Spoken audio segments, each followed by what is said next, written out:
ചെർണിയൂർ ഗ്രാമപഞ്ചായത്ത് മാലിന്യമുക്ത നവകേരളം ജനകീയ ക്യാമ്പയിന്റെ ഭാഗമായി കുട്ടികളുടെ ഹരിതസഭ നടത്തി. കുട്ടികളിലൂടെ സമൂഹത്തിലേക്ക് ആശയവ്യാപനം നടത്തുക എന്നതാണ് ക്യാമ്പയിനിലൂടെ ലക്ഷ്യമിട്ടത്. ആരോഗ്യ വിദ്യാഭ്യാസകാര്യ സ്റ്റാൻഡിംഗ് കമ്മിറ്റി ചെയർപേഴ്സൺ ലീനയുടെ അധ്യക്ഷതയിൽ ഗ്രാമപഞ്ചായത്ത് പ്രസിഡന്റ് എസ് ശശികല ഉദ്ഘാടനം നിർവഹിച്ചു. കുട്ടികളിൽ നിന്നും മാലിന്യമുക്ത നവകേരളം സൃഷ്ടിക്കാനായി നൂതന ആശയങ്ങൾ ഉയർത്താനുള്ള അവസരമാണ് ഇതിലൂടെ സാധ്യമാകുന്നത്.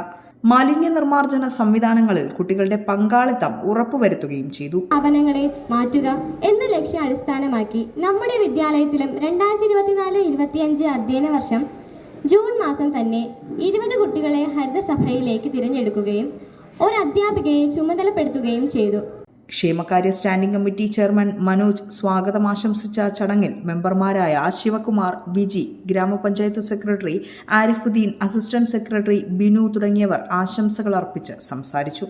ഹെൽത്ത് ഇൻസ്പെക്ടർ നിഖില നന്ദി രേഖപ്പെടുത്തി. പരിപാടിയിൽ തദ്ദേശ സ്ഥാപനം മാലിന്യ സംസ്കരണ രംഗത്ത് നടത്തുന്ന പ്രവർത്തനങ്ങൾ സംബന്ധിച്ച റിപ്പോർട്ട് അവതരിപ്പിച്ചു.